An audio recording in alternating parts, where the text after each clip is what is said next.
Welcome back to beautiful Saquarema, around 2 hours east of Rio de Janeiro. We're watching Rio Women's Pro Round 3, heat number 4. Wearing that Brazilian flag on her shoulder, and there has been a major support. I mean, it was announced right before this event. Absolutely right. This is Sage Erickson now from California, the world number 14, 8th last year. Big snap off the top from Sage Erickson, grown in confidence over the last couple of seasons, and showing that on that last final maneuver, locking that one down. Wave number 1 for Sage Erickson. Was able to connect with the lip on that final move. You know, this one, she did sacrifice a little bit of size, but she held position, and that's why she was able to pick this wave up.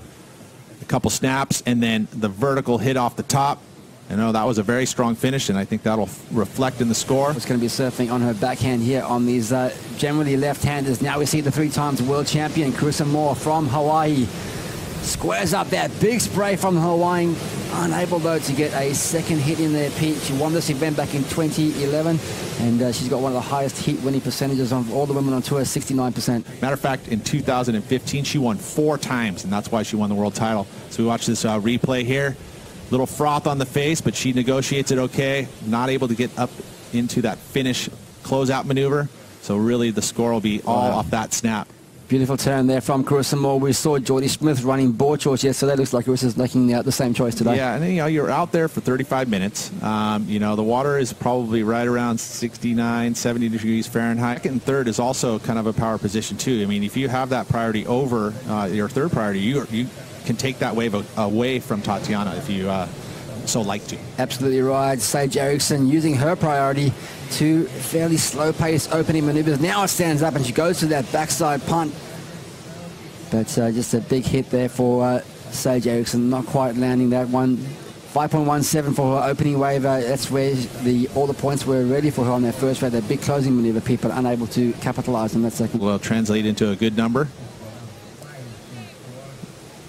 And you see, again, a paddle by Carissa Moore also for that wave as Sage takes it. You know, again, the mistake here at this final move, she doesn't pull it down going vertical, but you see there's a switch. Now Tatiana will have the P next to her name.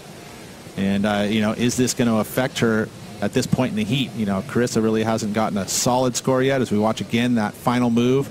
You know, and you get caught up sometimes when you have the lip and you're trying to redirect your board. Let's take a look at this one, Pete. This is that inside corner you speak about. Well, it gives her this one section here. You know, she's coming down the line. She's got some innovation progression. She would have paid attention to what was happening. It's just building your performances through each and every heat. You know, I think that sometimes you say you're peaking too early. Let's see if Tatiana Weston-Webb is peaking too early on this one. Streaking down the line. She's going to look for an opportunity. Big free-fall floater. And that's going to be Tatiana's first meaningful wave. She's waited a long time, Pete. Only 17 minutes remaining. That's going to be her first score. And it puts her in the heat. You know, she'll probably pick up something that's, you know, in between the 3.67 and the 5 maybe. So she's right in it. Of course, waiting so long, you need to get some scores up on the board, and she does that. This wave looked like it had some potential, but then again had to chase it down before she finally gets her maneuver done.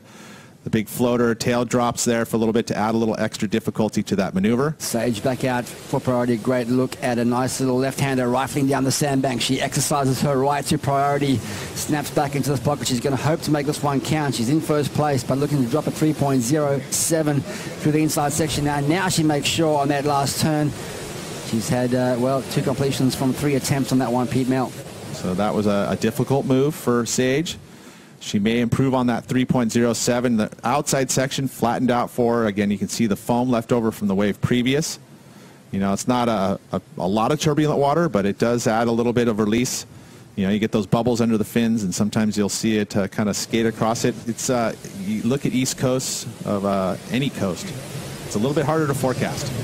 Bit harder to forecast. We have waves in front of us today, so we are absolutely on. Tatiana Weston-Webb has jumped up into second place with her last wave. This is another wave being locked in from Weston-Webb, a 2.5 on her last. She only requires a 2.50. She has priority, and she has an opportunity here. Squares off the bottom. There's that hook into the pocket, and now a beautiful open face turn ahead of her. This is much better as an opportunity for Carissa Moore. She's looking to stamp her authority on this one and finish strong on the inside section. Great surfing from the Hawaiian. She's happy with that. Yeah, well, that's going to be the best wave of the heat right there. And, of course, she's got a smile from ear to ear. She's having a good time when you have a wave like that. It's been tough for her to find a quality wave. Sage was able to get herself another mediocre number, but this number here is going to lift above that. The best wave of the heat so far is the 517, and this wave gave her several sections as it carries a lot of speed through these maneuvers, driving through those maneuvers. That's the stuff that the judges want to see. And then, of course, the completion on the inside. Thinking about, oh, should I wait? Is there a better wave coming? Those decisions mean a lot. Absolutely right, Carissa. Just picked the absolute eyes out of that lineup. One of the most stretched out walls we've seen all morning, and she absolutely took control. Oh, that you're going to go out there ready to do it. Live action now. Sage Erickson looking for this two-turn combination. Of course, that Whitewater just maybe put it off going after that second turn there, Pete. And also a little bit of the backwash. I mean, you still have it, even with the tide dropping out, bump to the face. But look at the backwash here. See it moving out right there? And you see it kind of makes the wave belch. It makes it kind of lurp up and burp.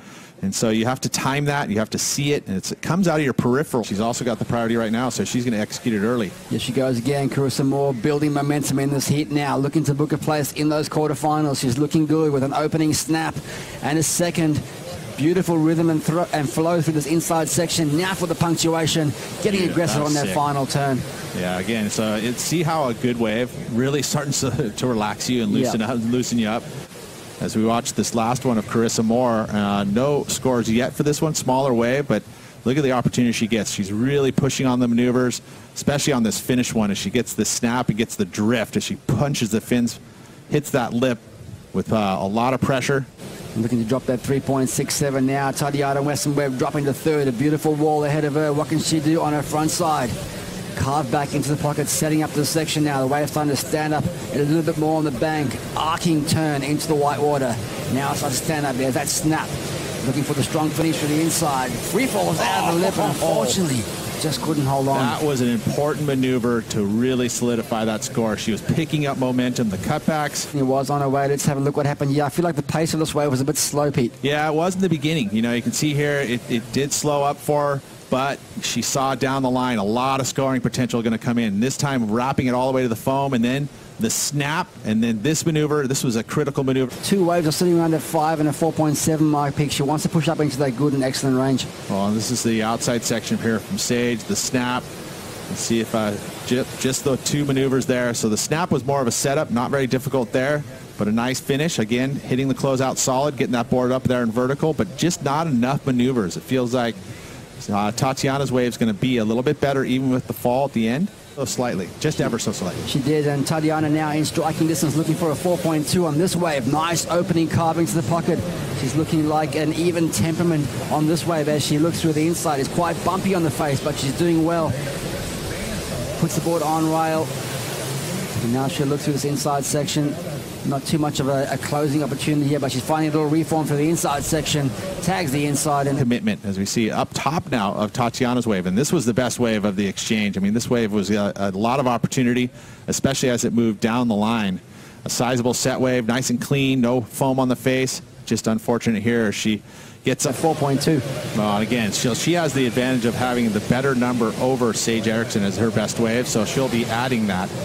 Her backup score is just a 3.67, so this will better that situation. Looking for a 4.2 to get over the top of Sage. I like that opening turn from Tatiana Weston-Webb on this one. This is the replay of Carissa Moore's last wave. Probably not going to go into a top two. I would say not. I mean, especially since her 6.83 is already posted. She's put a combo over her rivals, so she is very comfortable. She'll most likely advance in this heat. You know, this wave here, again, it tapers off. She just stays with it. You know, again, just kind of making sure that equipment, she was very loose. Here's an important wave right here. Yep. This is Sage Erickson now just trying to extend that lead she has over Tatiana Weston-Webb. Big turn on the inside there. Nice spray. Looked like a great wave. You know, there's no real connection with the lip, but the speed in her transitions was nice. To see what she does here on the outside section. You know, cutback snap, kind of does a similar type of turn here, but then a lip line glide. This move here with all that speed, beautiful snap. Outside section. Well, it looks like there was a change, Pete, while we see Carissa Moore is already back on the outside again. Live pictures, found another little inside corner. Tatiana Weston-Webb has jumped into second place, Sage in third. This is your heat leader from Hawaii, the 3-time world champion.